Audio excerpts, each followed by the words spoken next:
Yes, karibu katika video hii, video ambayo itaenda kufundisha ujuzi ambao unaitwa private skills au private key skills. So hii ni skills ambayo inatumika kwa ajili ya kubaini token scam na token ambazo sio scam ndani ya nusu dakika. Mkao umebaini kwamba token ni scam, lakini ukiachana na kubaini token scam, mkao umefahamu kwamba token ipi nzuri na sahihi kwa ajili ya kununua kwa muda fulani, au token ipi ina viashiria vya kufanya vizuri, au token ipi haina viashiria vya kufanya vizuri. So katika video hii utaenda kujifunza na utaweza kugundua hivyo vitu.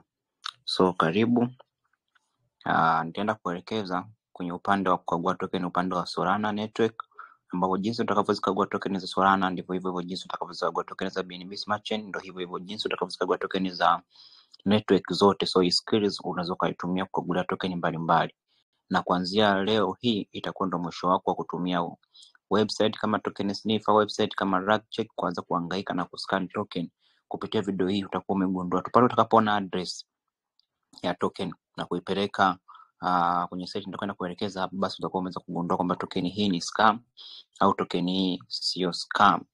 Lakini pia utagundua kwamba token hii inafaa ninunue au haifai ninunue. Watu wengi wanafeli hapo kutokana na kutokujua hivyo vitu. So karibu katika hizo dakika chache ambazo nitaenda kukupa ujuzi huu. Nitaenda moja kwa moja kwenye website ya Dex Screener kama inavyoonekana hapa. So hizi ni token mbalimbali katika upande wa network ya Solana kama zinavyoonekana hapa hivi. Sasa ninachotaka kwenda kukuonyesha ni nini, ni kwamba nitaifungua moja ya token. Tufanye ndo token yetu, tutaenda kuifanyia research. Kwa mara ya kwanza ukifungua token yako, muonekano ambao utaonekana hapa ni hapa, tutaona kuna price ya token. Hii ni price kwamba hii token ina thamani gani, lakini hii ni liquidity, hii ni market cap, umeona. So hii inakuwa ni volume transactions zilizofanyika na vitu kama hivyo. Sasa hawa ni buyers and hii ni volume ya buyers, lakini hawa hapa ni buyers, huku wanakuwa wanaonekana sellers, umeona. Tukiangalia hii token inaonyesha kwamba buyers ni wengi, yani watu wananunua kwa wingi, ila wanaouza ni wachache. Hii alama nyekundu inamaanisha wanaouza ni wachache, lakini wanaobuy ni wengi. Kwa hiyo hii token kinaashiria kwamba inapanda wala sio inashuka, maana wanunuzi ni wengi kuliko watu wanaouza. Hichi ni kiashiria cha kwanza kuonyesha kwamba token yako iko active na inanunuliwa na watu wengi. So hapa watu ambao wamebuy token ni watu 98,000, lakini watu ambao wanauza kwa 98,000. Kwa hiyo hawa ni wengi wamewazidi hao. Lakini tukiangalia volume kidogo, volume zinakaribiana kidogo. Buyers wana volume kubwa, sellers wamewazidi 0.12. Volume ni transactions zinazofanyika katika kuuza na kununua. So hawa ni buyers, hawa ni sellers. Buyers ni wengi. Kwa hiyo hii token inakiashiria kwamba kwanza, kitu cha kuweza cha kwanza inaonyesha hii token iko active. Unapokutana na volume, umeona hii buyers volume ikawa zaidi ya milioni, ikawa zaidi ya 500,000, na maanisha token iko active na inafaa kuitrade kwa muda huo. Hicho ni kigezo namba moja. Lakini tukishuka huku chini, kwa mfano kama unahitaji kupata address yake, unaweza kuja ukakopi hapa katikati. Hapa nilipopata address ya hiyo token husika. Sasa sisi tunataka tukaangalie chart yake. Tutakuja tuta click hapa hivi chini hapa. Ona hapa kwa chart hapa. Sasa kigezo cha kwanza ambacho tunakitumia kuangalia token, kwanza lazima utafungua chart yako kama hivi, utai-scroll namna hii. Then utahakikisha chart yako inaonekana katika umbo dogo. Then hapa hivi juu utahakikisha chart yako inakaa katika dakika 1. Unaona? Sasa tukiangalia hii chart, ngoja labda nirudishe hapa dakika 15 ili nione huko nyuma kabisa. Unaona hii chart jinsi ilipotoka, au tuweke dakika 5. Hizi dakika unakuwa unazichange ili uangalie, yani chart iweze kuvutika mpaka huko mwisho, umeona. Sasa tukiangalia chart kama hii, umeona, inatuonyesha kwamba hii token ilianza mwanzo hapa ikiwa ipo chini, zini baada ya hapo ilikuja ikapanda, baada ya kupanda ilishuka ikaja ikapanda tena, lakini hapa ilikuja ikashuka, baada ya kushuka ilifanyaje? Ilipanda tena, ikashuka tena, ikapanda, ikaja ikapanda tena, umeona. Sasa kitu kinachoonekana huku ndio kitu ambacho pia kitaendelea kuonekana huku mbele. Na maana gani ninavyosema hivyo? Ni kwamba kama hapa ilipanda ikashuka ikaja ikapanda, ikashuka ikaja ikapanda, ikashuka ikaja ikapanda, ikashuka ikaja ikapanda, inamaanisha nini? Hata hapa ina viashiria vyote vya kuja kushuka afu ikaja kupanda tena, lakini utofauti wake ni nini? Ni kwamba token ikishafanya vizuri huku mwanzoni, huku hata ikija kupanda haiwezi ikaja ikafanya vizuri kama ilivyofanya huku, japo inaweza kufanya yale mara moja sana. Sio maana ninachosema kwamba lazima itashuka then ndio itakuja ifanye, itakuja ipande. Kwa hiyo hapa kitu ambacho kile anatakiwa kukifanya ni kuichukulia imeshuka ipo huku chini, yani at least hapa, labda hapa hivi, labda ikishuka kwa kama mpaka hapa, mtu anakuwa ana uwezo kuna, kwa sababu lazima pia itafanya itarudi, japo itakuwa sio kwa asilimia kubwa, umeona, lakini lazima itashuka na itakuja kupanda, umeona.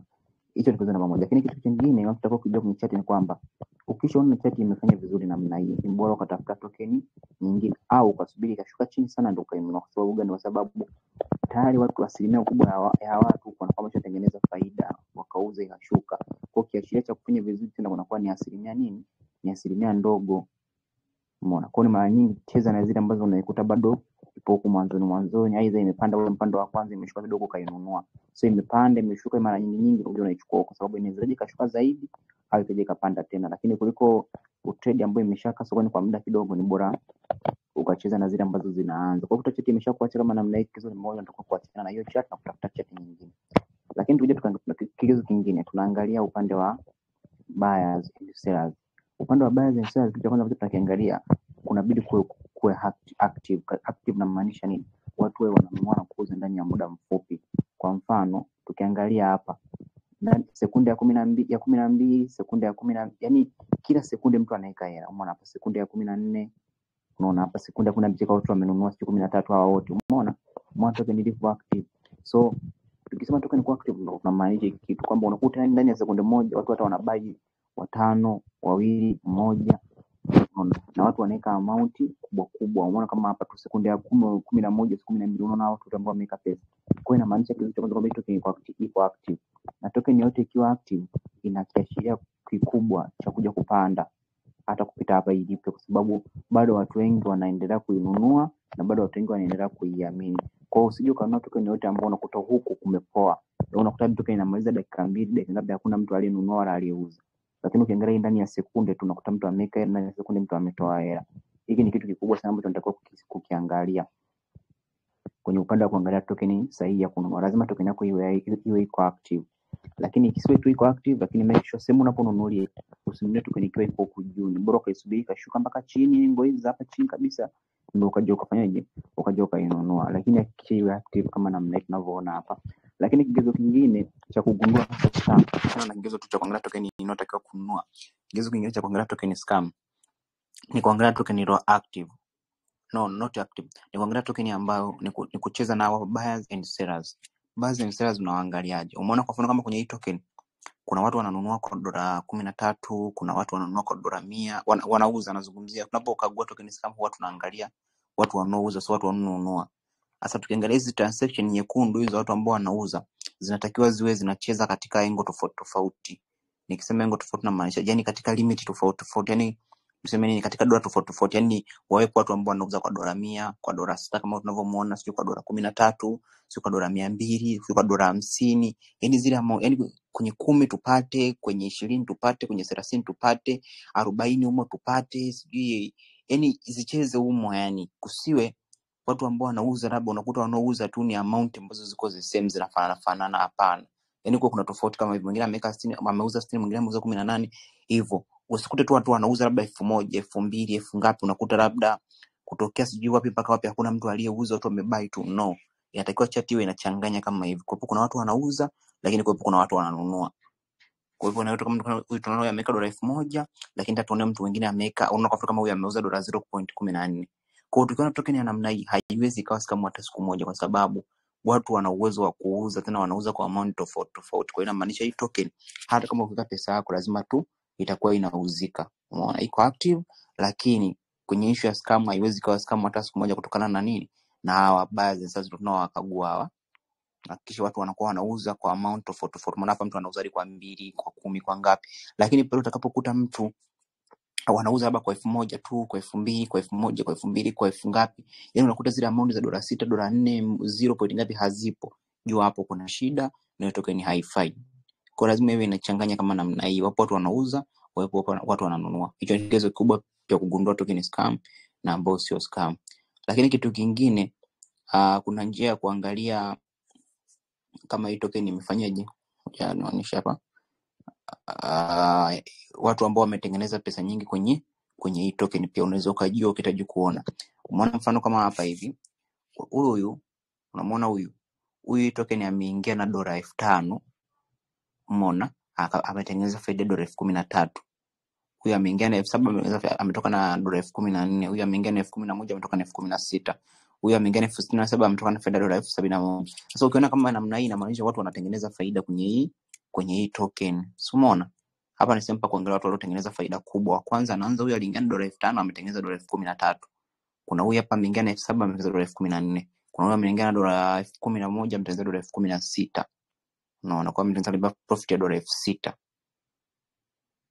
Yeah, so hii ni sehemu ambako unaweza ukaona yani watu jinsi gani wanafanyaje hapo huku inaonyesha kwa mfano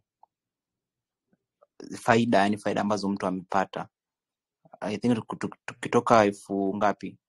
Tukitoka 5,000 mpaka 13,000 nadhani ndio hii hapa $7,000. Kwa hiyo ni faida yake. Huyu hapa na yeye hapa ni faida yake. Kwa hiyo ni faida ambazo wametengeneza watu kwa hizi address tofauti tofauti. Umeona kuna wengine ndio zinaenda zinashuka, mwingine ametengeneza profit ya $1,000 hivyo kwa kutrade hii token. Kwa hiyo inaonyesha kwamba kuna watu wametrade na wamepata nini? Faida kwenye hii token. Lakini pia sio watu kutrade na kupata faida, lakini ni watu tofauti tofauti. Tunaweza tukaziangalia hizi hapa pia address. Umeona hizi address, huyu aliyetengeneza faida hapa address yake ni tofauti na huyu ni tofauti na huyu ni tofauti. Kwa hiyo sio mtu mmoja ambaye anacheza, ila ni watu tofauti tofauti wametengeneza profit. Unaweza address ni tofauti tofauti zote ambao wametengeneza faida kubwa. Kwa hiyo ni kitu kingine tena wanatakiwa kukifahamu na kukiangalia. Lakini hapa tukiangalia upande wa holders wapo wengi, almost karibu 1,000. Kwa hiyo token ni nzuri sana kuinunua kwa sababu iko active, chart yake iko katika mtiririko wa kupanda. Unaona hapo tunaizungumzia ilikuwa imeshuka, sasa imeshaanza kupanda. Umeona? Kwa hiyo ni token nzuri sana. Kwa kama ungeipatia hapa ndipo mtu kanunua, bado ingeendelea kupanda kutokana na active wake na vitu kama hivyo. So token nzuri utaifahamu kwa dalili kama hizo. Na token kama hii kwa jinsi inavyoonekana ipo active, ina vigezo vyote vinaendelea kupanda zaidi ya hapa kwa sababu watu bado wanazidi kuinunua, watu bado wanazidi kuikubali. Umeona? So hicho ni kigezo cha kugundua token kama uso scam. Kwa kama token hivyo umekagua kukuta bado iko chini, ilikuwa inafaa kwa 100%, ukaenda ukainunua na ukasubiria ipande. Kwa sababu bado watu wanaenda kuweka $400, bado watu wanaenda kuweka $100 ngapi, so bado wanaamini kwamba itaenda kufanyaje? Itaenda kufanya vizuri. Hiyo ni moja. So tuangalie token nyingine pia tena hapa. Hiyo ndio gain experience. Kumbuka tunatumia dakika 1. Tunarudisha chati yetu nyuma ili tuangalie ilikotokea imefanya nini. Umeona? Ukiona hii ina mtiririko fulani wa kupanda na kushuka. Kitu kingine ambacho nataka ukifahamu kwenye chart ni kwamba chart yako inatakiwa iwe katika mtiririko wa zigzag. Ngoja nionyeshe kitu kimoja hapa. Dakika 5 test. Inatakiwa chart yako isiwe kwenye mtiririko wa mwendo wa namna moja, yani iwe inatofautiana, yani kuwepo kuna zile panda shuka. Kwa mfano kama hapa ilipanda ikashuka, ilipanda ikashuka, ilipanda ikashuka, ilipanda sana ikashuka sana hivyo. Yani ukutana na chart tu yenyewe imenyoosha tu hivi moja kwa moja, yani haijashuka wala kufanya hivi. Moja kwa moja hiyo token inakuwa ni scam. Kwa hiyo lazima hakikisha chart ya token iwe ina hizi zigzag, yani kuwepo kuna watu ambao wananunua, lakini watu wanaouza, watu wananunua, watu wanaouza. Lakini pia huku kitu kingine ambacho tunakizingatia ni active. Maana kama ipo active ndani ya sekunde 17, kuna huyu ameuza $15, kuna huyu ameuza $33, kuna huyu ameuza 2, umeona, kuna huyu ameuza 300, kuna huyu ameuza 4, kuna huyu 90 ngapi hivyo. Kwa hiyo tunaona watu wanauza, ina maana watu wanauza na watu ambao wametengeneza nini? Faida. Kwa kabisa kitu cha namba moja ambacho tunakiangalia kwamba hii token inauzika. Kwa hiyo iko active lakini pia inauzika kwa sababu watu wananunua ndani ya sekunde. Umeona kama hapa iko active. Unaona? Hicho lakini imeshatuacha, unaona imepanda sana. Lakini kitu kingine ambacho tunakiangalia kwenye token nzuri ni kwamba hapa hivi kuna panaitwa top trader hapa. Tunaangalia je, watu wametengenezaje faida. Haya, tunaanza na huyu. Huyu aliingia dola 100 ametengeneza dola 51,000. Jamaa amepiga faida kubwa sana. Ametengeneza dola 51,000. Umeona? Huyu ametengeneza dola 2,000 ametoka dola 38 ametengeneza profit ya dola 36,000. Huyu ameingia na 1,000 ametengeneza dola 31,000. Huyu ameingia na dola 500 ametengeneza dola 26,000. Wapo mpaka mtu ambao ametengeneza kiasi kidogo zaidi. Wanakuwa wamepangwa katika mstari huu. Kwa mfano kama huyu ametengeneza 5,000 hivyo. Kwa hiyo token inaonekana imeshawapa watu wengi nini? Faida ipo juu sana. Watu wengi wametengeneza faida mwanzoni, walioinunua mwanzoni. Kwa hiyo huo ndio uzuri wa kununua token ukinunulia mwanzoni kama hapa. Unaona hivyo, unaona hapa ilipo imeshaenda mara 18. Umeona? Kwa hiyo lazima watu wametengeneza faida sana. Kwa token kama hivi imekuwa, kama unataka kununua token hivi lazima usubiri ishuke chini. Labda size kama hizi ndio uweze kufanyaje? Ndio uweze kununua. Kwa hiyo nadhani mpaka sasa hivi umeanza kupata experience ya token nzuri, zinakuaje na vigezo gani tunazingatia ili kuweza kununua. Kwa mfano kama hii hapa ilipo, hatuwezi kununua, labda tuisubiri ishuke ghafla mpaka chini, afu ndio tuweze kufanyaje? Kununua, au ishuke mpaka hapa hivi. Unaona kwenye hii nani ya chini, hii gonge hata ingo hii, ndio mtu unaweza kununua, lazima tu itarudi juu. Haya, tutafute tena token nyingine hapa, labda tuangalie hii. Tukiangalia hii, kwa maana cheti ya token kama hii, sasa utajuaje kwamba hii token haina dalili ya kufanya vizuri? Ndio mfano kama hii, yani imeshaisha. Umeona? Cheti ikikutana na cheti ya namna hii, hautaki hata kuhangaika na hiyo token. Kwa sababu gani? Hii ni cheti ambayo tunaitaka downtrend, yani kwamba token ilianza, ilipanda kweli, lakini imeshuka sana, na ilivyoshuka hadi imezidi hapa ilipoanzia. Kwa hiyo token kama hii haina matumaini ya kufanyaje, yani haina matumaini ya kuja kupata vizuri baadaye, kwa sababu cheti yake haionyeshi matumaini ya kurudi nini, ya kurudi juu. Lakini sio hivyo tu, hata tunaweza tukiangalia issue za market cap yake iko chini sana. Umeona market cap yake ni ndogo sana. Token nzuri at least market cap yake tucheze inaanzia dola 100,000 na kuendelea. Umeona? Kwa hiyo tunaona imeshuka. Kwa token inayoenda kukutana nayo hautakiwi kuhangaika nayo. Kwa tutaangalia nyingine, labda hii.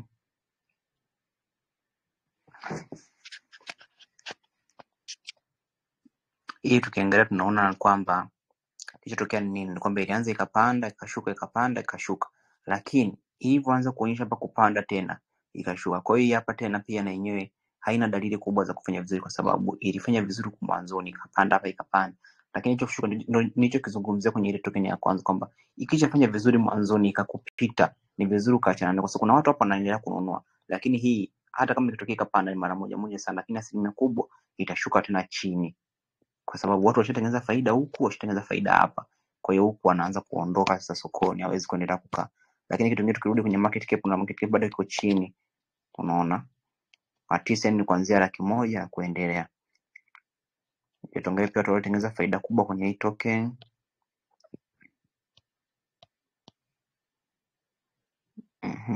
Kuna huyu ametengeneza dola 9,000 faida, huyu 5,000, huyu 3,000. Unaona? Watu wametengeneza faida kubwa sana, kwa sababu token hii haijafanya vizuri sana. Japokuwa hapa ilipo, kwa mtu ambaye anataka sorry, tumefungua token nyingine. Kwa mtu ambaye anataka kuinunua, kwa mfano kama hapa, kusema token kama hii naweza nikainunua nikapanda kidogo nikapata faida kama hii. Yani kinachotokea nini? Ni kwamba hapa hii token ina uwezo wa kupanda, lakini haitokuja kufanya vizuri ikafika mpaka huko. Kwa hata kama mtu anayenunulia hapa, labda ategemee faida tu mpaka ikifika hapa, then hao ametoka hapa hivi, hao ametoka, inasubiri ipande zaidi, kwa sababu itajitahidi kunyanyuka kidogo, tena baadaye itarudi chini. Kwa nini? Kwa sababu kunyuma ishafanya vizuri, afu hapa hivi imeanza kuwa slow. Ile ya kupanda itakiwa ni hapo sasa hivi ingeanza kuwa inakimbiza faster. Kwa hiyo inawezekana ikapanda lakini isifike mbali. Kwa hiyo ukiona hivi zinakuchanganya, ni vizuri ukachanua katafuta token nyingine. Tuangalia na nyingine. Jamani, nikutane na token zenye changamoto tu ili niweze kuonyesha. Haya, token kama namna hii. Token ya namna hii tunasema ni uptrend. Kwa nini? Kwa sababu ina ile tabia ya kupanda, kushuka, kupanda, kushuka, kupanda, kushuka, kupanda. Kwa hiyo kinachoenda kutokea nini hapa ni kwamba hii token itashuka tena. Ikishuka tu hata ikafika level hizi za hapa hivi au za hapa, hii unafaa kuinunua kwa sababu itapanda tena. chati yake ni mtiririko wangu nini wa kupanda, na itaendelea kupanda zaidi ya hapo. Tuangalie market cap. Una market cap yake nzuri kabisa 300,000, 299,000, umeona. Kwa hiyo hii hapo sasa inaonyesha hapa itaenda kushuka lakini pia itapanda. So utakiwa kurupuka kununua hapo, unatakiwa kuisubiri at least ishuke mpaka kwenye huu mstari au ishuke kabisa mpaka huku chini ndio inunue. Ina maana ukishanunulia huku chini lazima tu itapanda tena kurudi. Kwa hiyo ikipanda unachukua zako faida unaondoka. Lakini hii token sio hicho tu, tukiangalia kupiga kwa active, angalau tunaponunua kwa sekunde ngapi, lakini buyers and sellers hapa tu sekunde wao wote wamenunua. Kwa hiyo hii token iko active sana. Lakini buyers and sellers wako tofauti. Lazima uzingatie kitu ukiangalia. Wapo wananunua kwa $27, wapo wananunua kwa 40, wapo wananunua kwa amount tofauti. Lakini tunaona inaendelea ile kigezo chetu inaendelea kushuka. Kwa hiyo itakapofika level front itageuka kurudi juu. Kwa hiyo token unaweza kununua hata kama ziko juu. Ni hizi ambazo zimeonyesha dalili ya kupanda, zikashuka zikapanda, zikashuka zikapanda, zikashuka. So unanunua token ambayo imepanda ikashuka, haijaonyesha kupanda. Umeona kama hapa hivi. Hapa mtu anaweza kanunua, maana itaenda kupanda hapa. At least ikifika hapa mtu anaweza kanunua, maana itarudi tena juu. Kwa hiyo unataka kusubiri kitokea ni dip kama ya hivi, unakuwa active, unaenda unafanyaje? Unainunua. Kwa hiyo inawezekana unanunua kutumia nini? Nitaelekeza hapo mwishoni. Kwa hiyo hapo tumeona na hapo sasa tumerudi juu. Haya, hiyo ni namba 1. Sasa tumeangalia token mbalimbali kwa upande wa hapa. Sasa nataka tukaangalie token ambazo ni mpya ile unataka uwahi kuinunua. Zote zinapatikana hapa. Kija hapa sehemu ya search. Hizi ni token mpya. So tukoje tuangalie kwa mfano kama hii. Kwanza utaanza kuangalia market cap. Artist inaelekea 100,000. Kwa ni mpya sio mbaya. Hapo chini unaweza kupata address yake. Haya, umeona kwa mfano kuja tuweke dakika 1.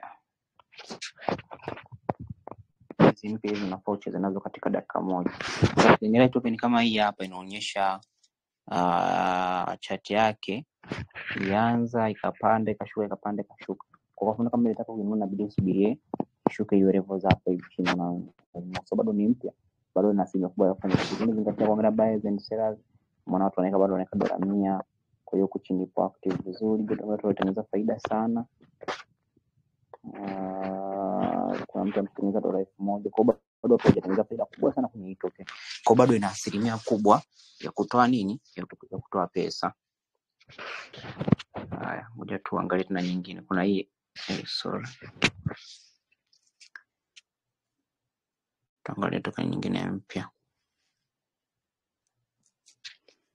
Umeona kwa mfano kama hii hapa ndio inaanza. Kwa hiyo mara nyingi wanakuwa kutrade token ambazo zipo kwenye nani ya namna hii, maana zitaendelea kupanda. Sasa token za namna hii unazitrade. Cha kwanza unatakiwa kwanza kuwa makini. Unaona kwa kama hii iko speed inapanda. Hapo tunapozungumza iko hapa kwenye point ngapi? Unaona. Kwa artist token ya namna hii unatakiwa kununulia ikiwa iko lengo kama za hapa chini. Lakini kwenye kununua token ya namna hii unatakiwa kuwa faster kwa sababu hii inaendelea kupanda. Lakini kwa faster kuondoka na nini? Na faida. Unapopata 100% ya token kama namna hii unatakiwa kuondoka. Tukiangalia token imeanza bado hata haijafikisha hata 100%. Haijafikisha hapa ikarudi. Sasa unaona inapotengeneza kurudi chini. Ikiweka aka kekundu, unaona aka kekundu kwa kurudi chini. Hapo ndio unapoona kama una trade kwa kutumia bot. Hapo bot yako unataka kuiset faster. Unasubiri tu itakapoweka candle nyekundu kama vile ina dash fulani kurudi chini. Hapo wewe ndipo unapoenda kununua. Kwa mfano kama sasa hivi nitarudi chini hapa. Hairudi, tunazidi kununua. Au unaweza kuangalia ikiwa iko hapa.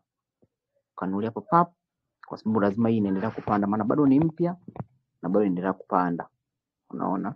Kwa token kwa mfano kama unataka kupata token mpya au ambazo zinafanya vizuri, kigezo cha kwanza ambacho kiangalia, hakikisha iwe iko active kama hii, lakini hakikisha iko katika mtiririko wa kupanda kama hivi. Unaona kwa mfano kama inavyoendelea kupanda. Kwa hiyo itapanda zaidi na zaidi. Lakini kikubwa token mpya za hivi usisubirie faida kwa muda mrefu. Kwa mfano kama umetoka umenunulia hapa, wewe chora 100% yako kwa hapa. 100% ndio nimepata wapi? Ikifika tu 100% uuze. Unaona kama hapa hivi, kama uko fast hapo unanunua. So lazima irudi juu. Sasa hivi hapa hivi unanunua pap, unaona imeanza kupanda. Kwa hiyo ukiona tu imeshuka kama namna hii unanunua chap, unatulia, unasubiri kisha panda tu, kaona umepata 100%. unauza, unaondoka na faida yako. Kwa hivyo ndivyo tunavyocheza na hizo token mpya. Una make sure umenunua ikiwa yani pale imeshuka tu hivi chini. Kwa hiyo lazima umejiandaa, lazima umeset bot, lazima umechukua address, umeshaweka kule, umekuwa tayari kwa ajili ya kufanya ya kununua. Pale utakapoona tu imeshuka, unaweka hela, una buy. Kisha buy, unabaki unasubiri ije ipande ili uuze zako nini faida. Au unaweza kama uisubiri mpaka ishuke sana, umeona, kama hivyo usubiri ishuke kabisa hata mpaka huko ndio kainunua. Sio maana imeanza kupanda. Kwa hapo pote ni sehemu ambapo mtu unaweza kainunua. Hizi sehemu zote ambazo inashuka shuka hizi, kwa sababu hii lazima itapanda, kwa sababu bado ni mpya, bado ndio inaanza, bado haijapanda sana, bado watu hawajatengeneza faida sana kwenye hii token, kwa bado ina asilimia kubwa za kutoa nini, za kutoa faida. So tuangalie token nyingine mpya. Watu wengi wana changamoto, wanashinda kukagua token mpya faster na kuzinunua.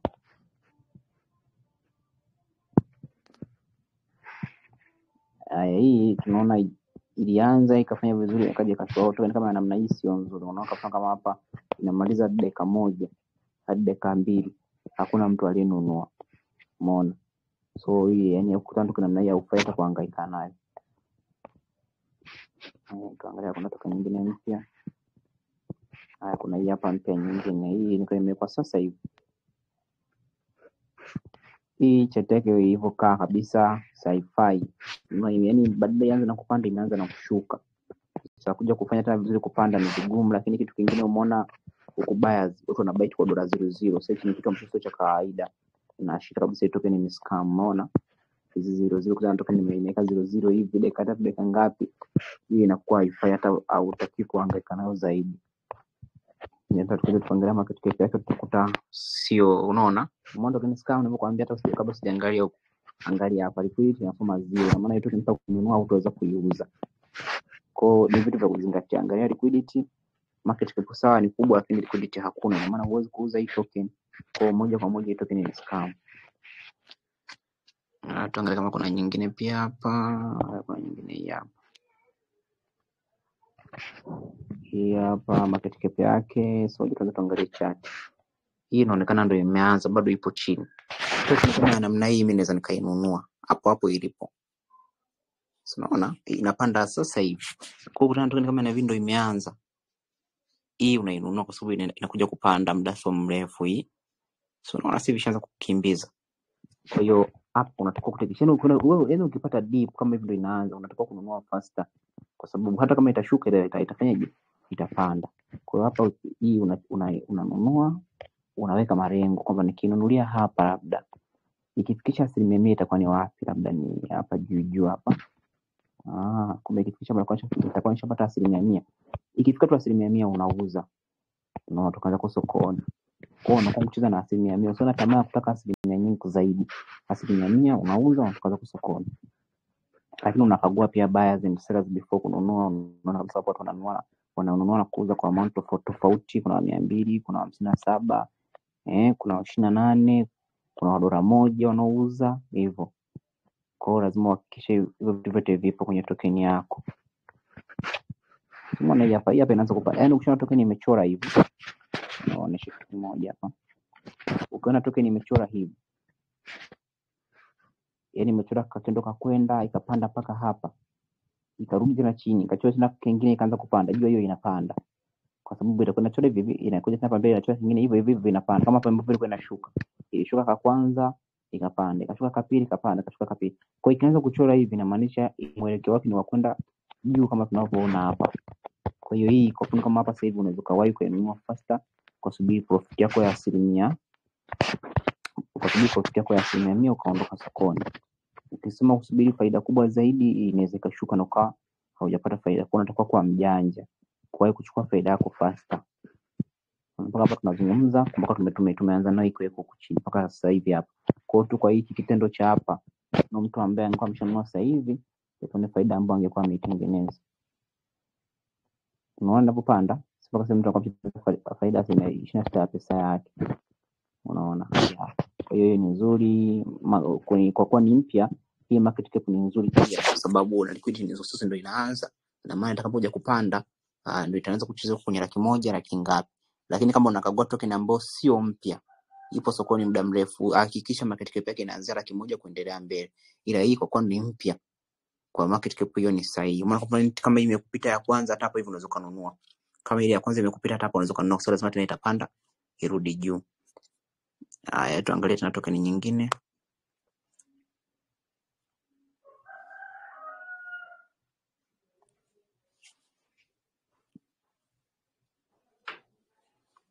Hii tunaona imeshuka. Tuangalie market cap kwanza. Sasa na saba liquidity 18.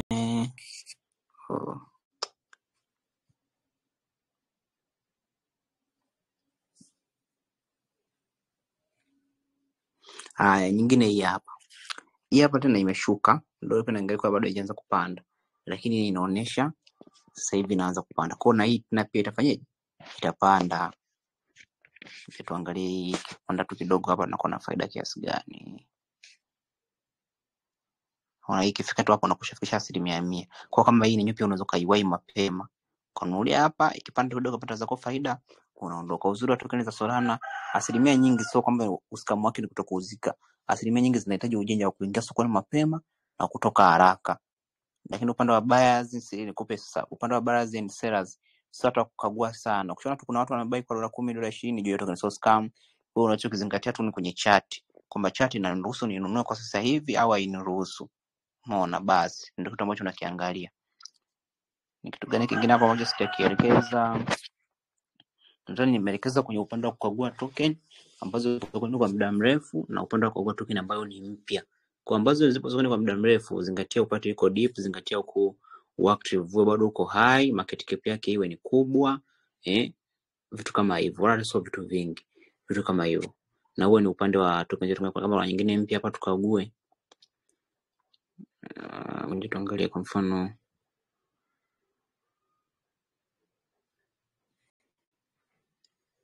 Naona kama hii ni scam. Kutana token namna hii moja kwa moja ni scam.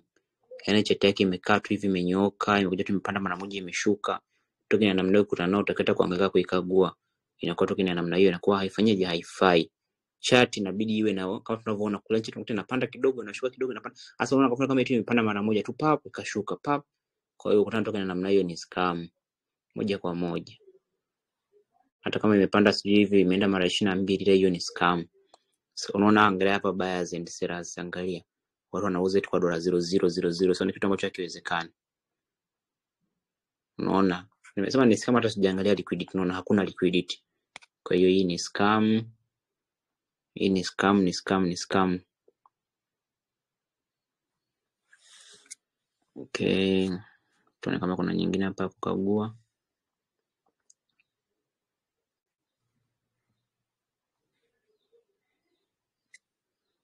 Nadhani nimeonyesha upande wa Solana, lakini kuna mwingine maybe anataka kujua upande wa BNB. Skills tunayotumia kukagua token ni upande wa Solana, ndio huo unatumia upande wa BNB. So acha nikuonyeshe kitu kimoja tu hapa.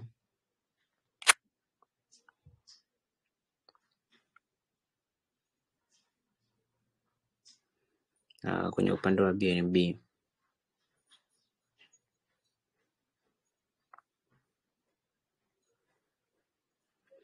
Hizi ni token upande wa BNB kwa wanaofanya trading ya BNB. Na zenyewe pia ukaguzi wetu ni ule ule. Unaona kama hii market cap zake ni nzuri kabisa.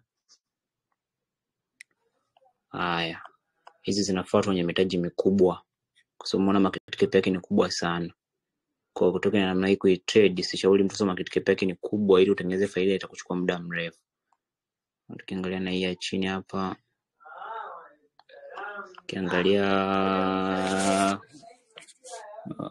hii chart yake pia na ipo kwa muda mrefu.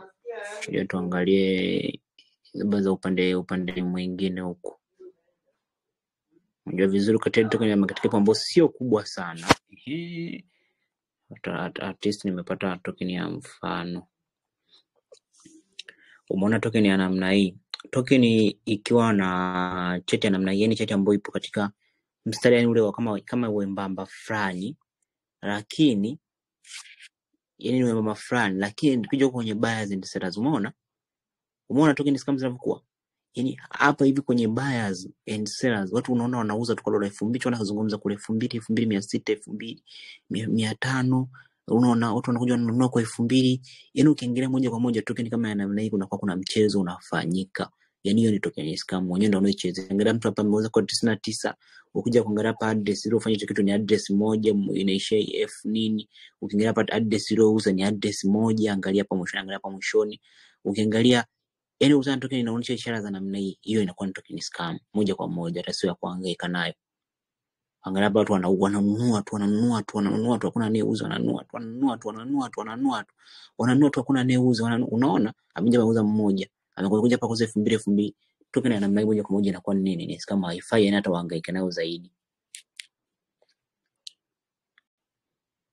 Okay, so tunaanza tukaona token nyingine scam. Lengo ni kuhakikisha kama hii moja kwa moja ni scam. Kwa nini nasema hivyo? Kwa sababu tunapokuwa tunaangalia market cap na liquidity vinatakiwa visiwe vina distance kubwa, yani visiachane kwa umbali mkubwa.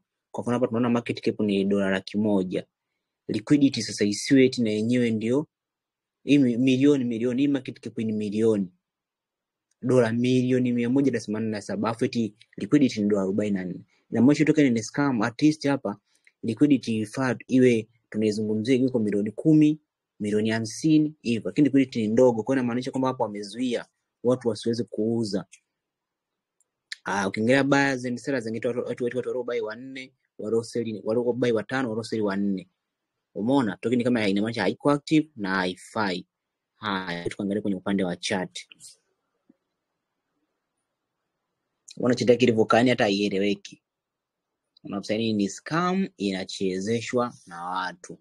Kwa hiyo wanatabia wanaipandisha, wanaishusha. Wanaipandisha, wanaishusha. Kwa hiyo unaona chart imekaa kama haieleweki, jua moja kwa moja ni scam.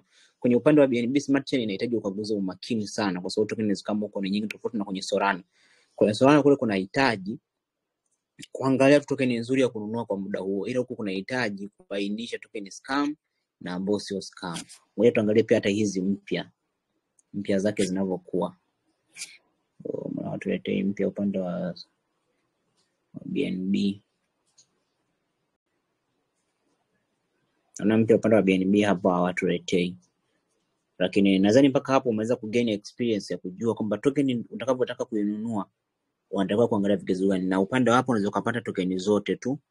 Aidha ni upande wa Solana, ni upande wa Ethereum, ni upande wa network yoyote unaweza kuzipata hapa. Kwa hiyo narudia tena vitu ambavyo unatakiwa kuvizingatia unapoenda kukagua token yako, unapoenda kununua token yako nzuri. Kitu cha kwanza, hakikisha chart yake inakuambia nini. Chart yake inakuambia token ilianza ikapanda ikashuka ikapanda. Chart yake inaonyesha kwamba hii inaelekea kushuka, inaelekea kupanda. Chart kama hii inaonyesha inaelekea kupanda kwa sababu hapa ilijaribu kushuka lakini ikabaki pale pale. Lakini kitu gani kingine kinakuonyesha? Unaangalia huko active wa token. Bado watu wanaendelea kununua kwa wingi, lakini iko active ndani ya sekunde zile watu wanauza na kununua, tunaangalia ni kweli ipo nini? Ipo active. Lakini tukija tukaangalia upande wa market cap na liquidity kuko sawa. Buyers and sellers yani iko active sana, ndio maana tunaona hizo zote ni kubwa, umeona. Kwa hiyo kama namna hii ina uashirio mkubwa wa kufanya vizuri baadaye. Hasa mangapi mmekuja kuangalia utakuta imepanda mpaka juu. Au kama ndio inaanza inafaa unainunua, au unatafutia ikishuka hapa ndipo unainunua. Lakini ile kwa mfano tukaangalia nyingine pia hapa kigezo kingine tunaangalia kwa mfano kama hii, umeona toka tumeiangalia ule muda mara ya kwanza ni kwamba hadi sasa hivi badala ya kushuka chini inaendelea kupanda juu taratibu, kwa sababu iko yani kila kigezo kiko sawa. Chart yake iko sawa, buyers and sellers ziko sawa, umeona. Yes, so token kama na hii unataka kuinulia juu, unainulia tu hapa zenu unaisubiri ikipanda utatengeneza faida. Lakini tuangalie upande wa token zile ambazo zipo sokoni kwa muda mrefu, lakini tuangalia kuzingatia market cap at least ya $1 kuendelea mbele, isiwe chini ya hapo. Tukiangalia labda token ya namna hii, token ya namna hii, kwanza tukaangalie liquidity. Liquidity 100,000, market cap milioni. Chart yake tunaona ina tabia ya kupanda na kushuka, kupanda na kushuka, kupanda na kushuka, na sasa hivi imeshuka. Ngoja tukakague buyers and sellers. Watu wanauza kwa 20, kwa 20, kwa 50. Na watu wanauza tu. So ni watu wanunua.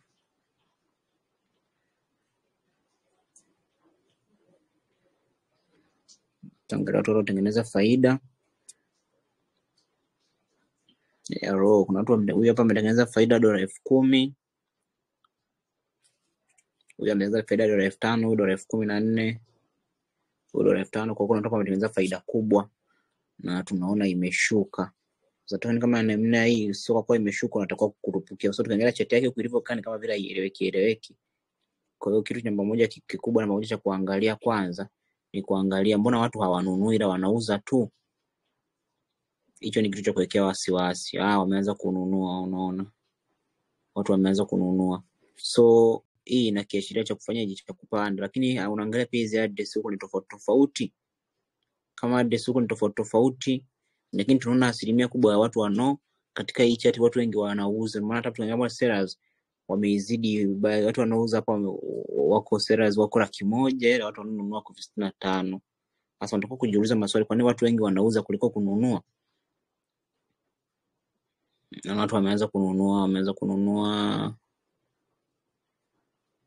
watu wanauza. Kwa kama namna hii sishauri mtu kuitrade kwa sababu imeshuka sana, lakini haieleweki, nje yake haieleweki kwamba inakoelekea ni wapi. Ni kwamba itaendelea kushuka zaidi au itapanda zaidi. Umeona? Lakini kitu kingine ambacho unataka kununua token, unaweka makadirio kwanza, unachora. Kuna hiki kirula kiko hapa, hichi hapa, unachora kwamba kwa mfano kama nikinunulia hapa, ikipanda mpaka hapa nitakuwa na faida kiasi gani, unachora. Una hii ikipanda mpaka pale mwanzoni ilipokuwa, utakuwa umetengeneza faida ya x2, x2.7. Unaona? So namna hii sishauri mtu kununua, japokuwa unaweza kununua na ikapanda kutokana na movement zake ambavyo kwa hazieleweki. Watu wengi wanauza, yani at least watu wengi waanze kununua, na wewe unaweza kufanyaje ukanunua. Kwa nadhani mpaka hapo umeweza kugain experience ya kujua jinsi utaangalia token zako unapoenda kuzinunua, lakini kuzingatia nini? Kuzingatia kwamba unapokagua token sio tu kitu unataka kukutana nao ununue, au utakiwa kukurupuka, unatakiwa kuwa makini na kuzingatia vigezo vingi. Kwa mfano kama hii hapa ni mpya, ngoja tuiangalie tena. Kwa asilimia kubwa token mpya ndo zinazofanyaga vizuri. Unaona kama hii ndo inaanza kabisa. Ngoja tuangalie market cap yake. Market cap yake ipo vizuri. Kwa hiyo yenyewe hii token yenyewe unaweza kununua kwa sababu tunaona ndo inaanza, na hapa ilikuwa imeshuka, kisha itaendelea kupanda zaidi. Tuangalie kwa buyers and sellers. Unaona watu wanauza kwa 600, wanauza kwa 100, wanauza kwa 2000. Hapa tunaona address zimefanana sawa, zimetoa makini zaidi. Kuna watu wanauza kwa 3, mtu anauza kwa 100, 300, 200. Kuna mtu anauza kwa 0, kuna kwa artist, kuna watu wanauza kwa amount tofauti. Kwa hiyo hii inatuonyesha kabisa sio scam. Na watu wanauza kwa 0. Hapa kuna shida. Umeona huku chini, kwa lazima uwe makini. Vitu kama hivi kuna mwanzo kana usivione. Kwa watu wanauza kwa $0 tu. Unaona watu wanabuy kwa 0. Kwa hiyo maisha hapa kuna maboti wanayachezesha hapa kwenye hii token. Kwa hiyo token pia haifai. Nadhani mpaka hapo umeweza kujua token scams zinakuaje. Mtakokuwa kuanzia hapo hautoka ununue token scam, lakini hautokurupuka kununua token bila kuzingatia vigezo ambavyo nimevielekeza hapa. So nitakupatia baadhi ya machimbo mawili ambayo hayo utakuwa token ndio utakapopostiwa usikurupuke kwenda kuinunua, lakini ifanyie research kama hizi ya kugundua kwamba token yako inafaa kuinunua kwa muda huo au haifai. Ile utakapoona inafaa unainunua na unasubiri ipande ili uweze kupata nini faida. Ukutana na token namna hii usinunue, kwa sababu hii inaonekana ni down trend, yani imeshashuka na iko haina matumaini ya kurudi tena juu. Zenye matumaini ya kurudi juu utazikuta mwanzoni ziko kama hivi, yani unakuta na tabia ile ya kupanda kushuka, inapanda sana, inashuka inapanda sana hivyo. Ushoni imeanza kushuka kuendelea mtiririko wa kushuka, hiyo haifai kuinunua. Kwa hiyo ni hivyo. So hii video ifanyie kazi. Kwanza hapo utakuwa unazigundua token scam kupitia njia ya kuziangalia katika chart na kujua kwamba token ni scam au sio scam, lakini kujua kwamba token inanifaa ninunue hapa au nisubirie nitanunua baadaye kidogo. Lakini pia utakuwa unajua kwamba token hii, umeona kwa mfano kama hapa kwenye buyers and sellers, unatakiwa pia kuangalia watu wanunua na kuuza wananunua kwa dola ngapi. Unaona wewe usije kuketi $1,000, unaona watu wananunua kwa $30, kwa $7, sio kwa dola ngapi. Wewe unataka kucheza nao, kucheza na psychology. Hii skills inafundisha psychology ya soko, kuangalia kwamba watu wengine wana trade vipi. Wewe usije ukaingia na mtaji ambao ni mkubwa ukawazidi wengine, maana ukiingia na mtaji mkubwa chati itapanda sana, watu watashtuka na wataanza kuuza. Kwa hiyo unatakiwa kuwa makini pia na hicho kitu, lakini zingatia kuangalia token unayonunua iwe iko active zingatia kuangalia chart ya token ipo katika mtiririko gani. Ina mtiririko wa kuendelea kupanda, lakini angalia kwenye token watu wametengeneza faida. Umeona watu wameuza wametengeneza faida na vitu kama hivyo. Kwa hiyo ndio vitu vya kuzingatia, wala hakuna mambo mengi katika upande wa ukaguzi wa nini, ukaguzi wa token. Kutakie ufanyie kazi vyema hivi vitu ambavyo nimewekeza katika hii video, vitaweza kukusaidia kuepuka katika loss, lakini kuepuka kutrade kwa hisia. Ukiona kabisa token hapa uielewi hawa iko sawa au kuna vitu viko sawa, usinunue, acha. Umetrade token 2 3, umeona zimekupa loss, usitrade, acha. Tulia kwanza. Inawezekana muda ambao unakagua token sio mzuri. Kwa mfano sasa hivi ingekuwa ni mida ya usiku, hii video nimerekodi mchana, lakini ingekuwa ni mida ya usiku, tungekutana na token nyingi ambazo zinafanya vizuri au ambazo zina dalili ya kupanda, kwa sababu huwa ni muda mzuri wa kufanya trading. Lakini mchana unakuwa sio muda mzuri. Kwa hiyo usiforce trading. Ukiona pale umetrade mara 2 mara 3 unaona kama trading hazendi sawa, usitrade, stop kwanza, subiri muda mwingine anza kutrade. Lakini kama una mtaji wa $100, $50, usiforce kuzitradia zile $100, $50 zote. Anza kugawa mtaji wako katika mafungu. Kama una $100, anza kutrade kwa 10 kila token unakutana nayo, nyingine trade kwa 10, nyingine 10, hivyo hivyo. Usiweke timia zote kwenye token moja, itakufanya loss pesa yako yote na ushindwe kufanya jikuendelea. Kwa anza kutrade kwa mtaji kidogo kidogo, ujifunze kukuza, lakini kama unaanza usitaki kuona utengeneza faida kubwa. Unatengeneza faida tu ya 50% toka sokoni, lakini kitu kingine trading ingechukua inahitaji ukae sokoni muda wote unafuatia token yako. Umeona? Lakini kitu kingine ninachokushauri kwamba tumia bot katika trading. Umekuja hapa uko unakagua token yako, maybe umesema leo nataka nika trade. Unaona? Labda umekuja hapa sehemu ya kuseji, labda kuna issue kwenye mpya inaitwa Katana, si ndio? Tukiangalia chart yake ndio inaanza. Kuja kwa mfano kama hii nikainunue. Alafu nikuonyeshe tuna trade vipi. Kwa baada ya kuangalia mimi naona kabisa token nimeiangalia market cap sawa. Sorry.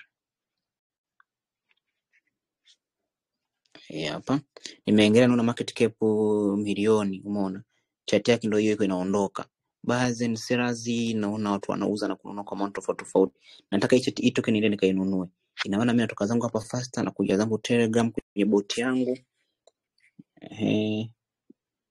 Inaitwa Trojan bot. Nataka kununua, maana naweka tu hapa address. Pap. Itaniuliza hapa nataka ninunue kwa dola ngapi, labda taweka labda 0.0 labda 0.02. Kabla sijabonyeza press kubuy, narudi huko kuangalia chart yangu iko imefikia wapi, sio tena kanunua chart nikakuta nimenunulia juu. Kwa mfano kama hapa hivi. Hapa naona bado haijaenda sana. Kwa mfano kama mimi hapa ilipo sasa hivi naweza nikanunua. Najua baadaye itashuka, yani nataka tuninunulie hapa kwa sababu najua baadaye pia itapanda. Kisha bonyeza hapo, unaona hapa sasa niko na buy. Tayari hapo nimesha buy mpaka sasa hivi. Umeona? Nimesha buy. Kwa baada ya kubuy sasa ninachotakiwa kufanya ni kukaa hapa hivi, unaangalia chart yako kadri inavyopanda. Umeona? Wewe kazi yako tu ni kukaa hapo unafuatilia chart inavyopanda. Unaona inaendelea kupanda. Kwa kadri chart inavyoendelea kupanda, utakiwa kutoka kwenye chart.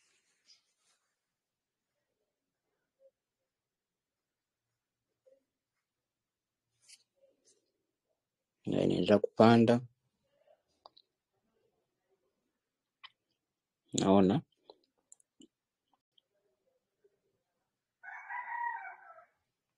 Kwa baada ya kununua, maana wewe kazi yako tu ni kukaa unaangalia, kwa sababu huko kwenye bot tumewekewa watu wanachofanya tu, unakuwa unahama kutoka hapa na kuja kwenye bot, kwa unabonyeza neno position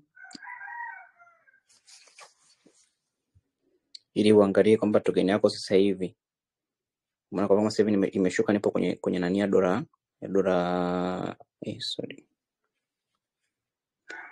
nipo kwenye loss ya 0.7 ngapi hiyo, 7.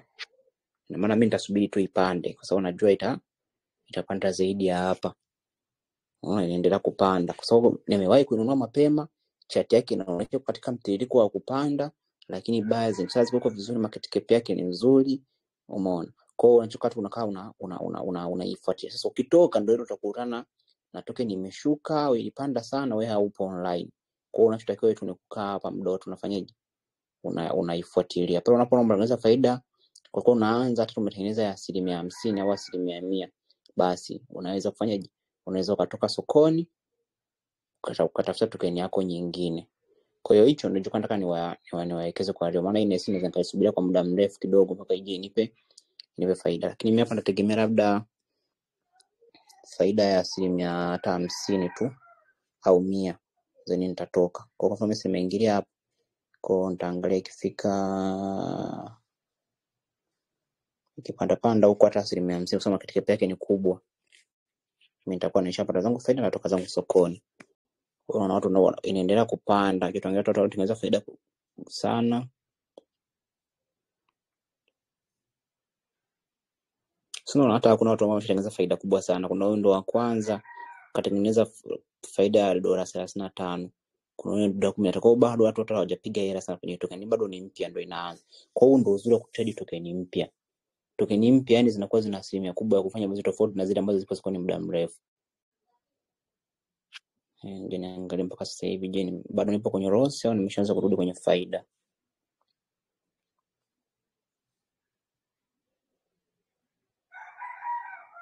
Nipo kwenye loss ya $3 ya -3. Kwa unakuwa unacheza kwa unaangalia kule unarudi huku unaangalia. Unaangalia kule unarudi huku unaangalia. Hivyo ndo tuna trade, yani wewe unaona pasa hivi inaendelea kupanda manani yake. Kazi yako tu ni kwa unaangalia kule unarudi huku unaangalia, hivyo ndo tunakuwa tunafanya trading zetu. So tumia bot inakusaidia kuona faster, na hata kama unataka kuuza unaweza kuuza faster. Tumia bot ya Trojan, nitakupa baadhi ya chimbo kwa ajili ya kuzifuatilia. So hivyo ni vitu ambavyo unataka kuvizingatia kwenye token yako unapokuwa unaifanyia trading.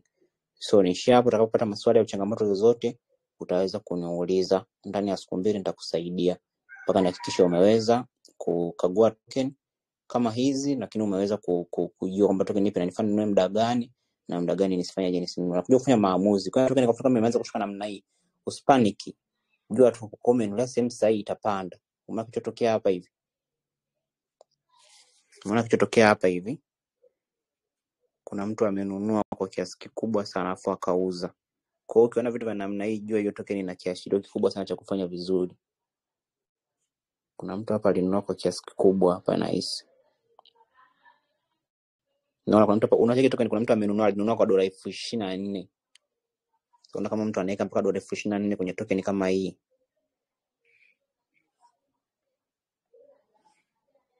Okay, sorry.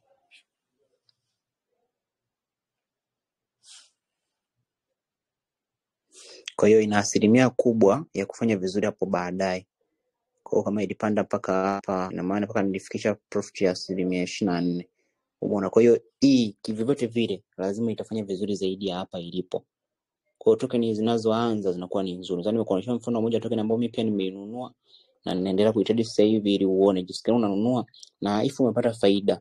Na maana unakuja kwenye bot yako na press sell, unakuwa umeuza na umechukua faida yako. So tumia bot, tumia skills hizo zilizozielekeza hapa kuweza kuongeza profit yako. Swali au changamoto yote utaweza kuniuliza. Token yangu mnavyoona hapa inaendelea kupanda na mimi naendelea kuisubiria at least ipande mpaka huku juu nitengeneze faida, ndio naweza kuuza. So wanaishia hapo.